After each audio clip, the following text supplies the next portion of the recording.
Hello everyone! Welcome to my YouTube channel. Tuturuan ko kayo ngayon para paano gamitin ang Casio 991 FX 991 ES Plus. Tapos gagamitin natin ang Casio FX 85 MS para sa pag-compare sa may mga tao na lower budget.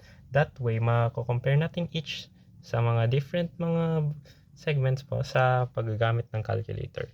Tuturuan natin kayo sa paano pag-on, sa pag-degree sa oras, rad to dec, dec to grad sa trigonometry, paano mag-solve exclusively sa 991 ES Plus kasama na ng table, wag na natin nakalimutan ang substitution.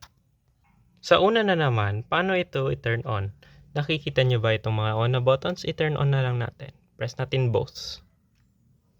So basically, ito na talaga paano i-turn on.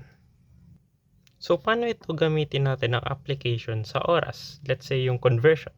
Kung nga ano ang 5 seconds actually i-convert mo sa decimal? Let's say, ano ang 1.5 hours sa tamang oras? Ano yung 45 minutes kaya sa isang oras? So basically, lagay na natin dito. Nanonotice nyo ba ito dito? Magagamit natin ito later. So let's simula tayo dito. 5 seconds. Okay. Ibig sabihin nito. So 0 hours. Lagay dito.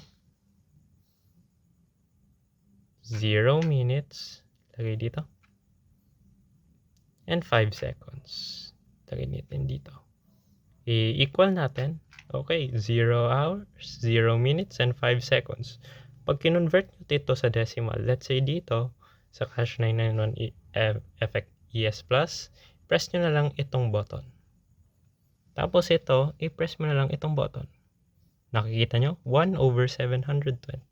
Pareho, ibig sabihin naman, 1 in 720, ito talagang 5 seconds equivalent sa fraction. Okay. How about 1.5 hours? Okay, so basically since 1.5 naman dito, lagay na lang natin dito 1.5. Right? So, mga 3 halves lang ito. Pero paano natin i-convert ito sa degrees? I-press nyo lang ito. So, ibig sabihin, ang 1 hour and 5 minutes ay 1 hour and 30 minutes. Kasi ang 1 hour is equal to 60 minutes and half of that is 30 minutes. So, basically, ganito naman to. Or how about dalawang 45 minutes? Kunwari, sa senior high school, especially dito sa Ligao National, dalawang 45 hour minutes. Ano kaya yan ibig sabihin in hours kaya? So, let's see, 2 quantity 0 hours 45 minutes and 0 seconds. 1 hour and 30 minutes pareho pa rin. Ang next lesson natin ay pag-aralan ano ang substitution. For an example, sa itong if x is equals to 5, what is x plus 6? Alam na natin na 11 naman ang sagot dito, correct? Kasi 6 plus 5 is equal to 11. Pero paano mo na ito i-prove algebraically? Paano mo isa-substitute ang x sa 5? Hindi lang dito pwede mo i-substitute, pero dito rin. So basically, unahin muna natin, let's say dito, 5. Gusto natin equal sa x. So, nakikita nyo ba ito? Itong RCL na button? Since may STO dito na button, nasa taas, nasa yellow, ibig sabihin, nasa shift yun. So, shift, STO as in substitute.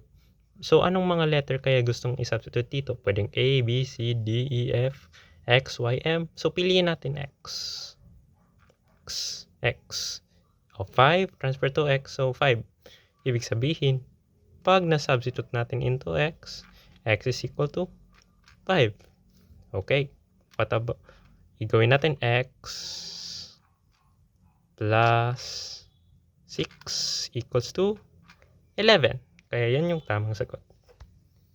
Sinet aside ko na yung Casio FX85 MS na model kasi gusto na natin mag-focus sa much higher price model na yung FX991 ES Plus. Second edition.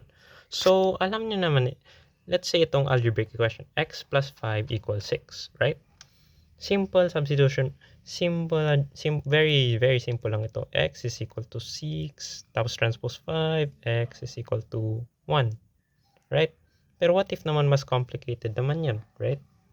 So, pwede mo naman ilagay dito. Nanonotice nyo ditong equal sign and the solve. Yung equal sign, pwede mo ito ilagay dito para mapapasolve mo ito. Kunwari, x plus 5 alpha equals kasi naka-red. It means red is alpha. So, lagay natin 6. X plus 5 equals 6, right? So, yung solve naka-yellow dito kaya shift solve. And equal. 1 ang sagot. 1. Okay. So, 2x plus 5 equals 7. Try natin ulit dito. Pero solve na muna natin sa sarili natin, shall we? So, equal 2x, i-transpose ang 5 sa 7 minus 5, 7, 6, 5, 7 minus 5, 2. 2x equals to 2. 2, divide both sides by 2. X is also equal to 1. So, tama ba yung sagot? 1. Kasi tingnan mo, 2 times 1 plus 5 equals to 7 ba kaya? 2 times 1, 2 plus 5 mo na yan, equals 7. 7 equals 7. Tapos 1 plus 5 equals 6. Ganun. So mga viewers, alala nyo pa sa GenMath, yung mga functions. Ito table of functions. Kunwari yung itong function, f of x is equal to 2x plus 1. Simple substitution lang kada x. Tapos dito yung f of x, dito yung mga results. Pero, is there a quicker way to do this talaga kaya? Yes. Let's just press mode. Tingnan mo dito. Number 7 table. Table of values. Okay, 7. F of x equals, ano kaya? Oh, wait. Ito pala, 2x plus 1. 2x plus 1. Start. Anong value gusto natin sisimulan? So, 1. Okay. Saan gusto natin matapos? Sa 5. Sa 5 kasi dito naman linagay. Okay, 5 pa rin. Ang step, ano yung difference kaya? Kunwari, 2 minus 1 is 2. 3 minus 2 is 1. 4 minus 3 is 1. 5 minus 4 is 1. Basically, yan yung difference sa kada step na step. Okay? So, 1. Ito na. 3. Pag sinubstitute mo 1, 3, 2, 5, 3, 7, 4, 9, 5, 11. Simple as that. Subukan natin ibang function. Kaya, 6x plus 5. Oh, wait. Nagsisimula ito sa 2. Kasi gusto natin start. So, 2. Saan matatapos? Sa 10. Okay. Sa 10. Ang step kaya, 2, 4, 6, 8, 10. Nagsiskip counting by 2. So, ibig sabihin ng step ay 2. Ito na. 2. Pag sinubstitute mong 2 dito, kasi 17. 2 times 6, 12. Plus 5, 17. 4, 29, 6, 41, 8, 53, and 10, 65. Yun na talaga. Sinave ko na yung best for last, yung rad to deg. So, ibalik lang natin ito sa normal settings. Ito lang. Paano natin magagawa ito? So, dito sa 85 ms, ang gagawin mo lang, shift, mode. Oh, wait. Hindi pala dito. Dito pala sa mode. Nakikita mo pala ito, comp, SD, regular, press mo ulit. Oh, eto na, deg, rad. Anong gusto mo, deg o rad? Piliin natin deg para sa mga trigonometric functions. Pag gusto mo ibalik, press mo lang itong mode and press mo to rad. Simple as that. Pero dito naman sa 991 ES Plus, ito na lang ang gagawin natin. So, shift, mode. Nakikita mo? Number 3, number 4, rad. Anong gusto nyo? 3, deg, or rad? Pag nagagawa kayo ng trigonometric functions, especially sa calculus, sa limits, choose rad. Or sa mga normal functions, mga deg na So, pili natin rad. Kasi gusto lang natin ito. So, anyway, ganito naman talaga lahat. Ito na yung final na procedure natin gawin. Paano i-turn off? I-shift natin. Tapos, nanonotice nyo ito, shift kasi yellow.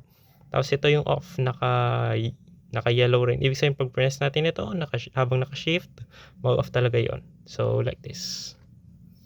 Nanonotice nyo na yung pag nag-off, na pinapakita ang Casio logo, ibig sabihin legit talaga ito. So, thank you guys for watching and I'll see you next time.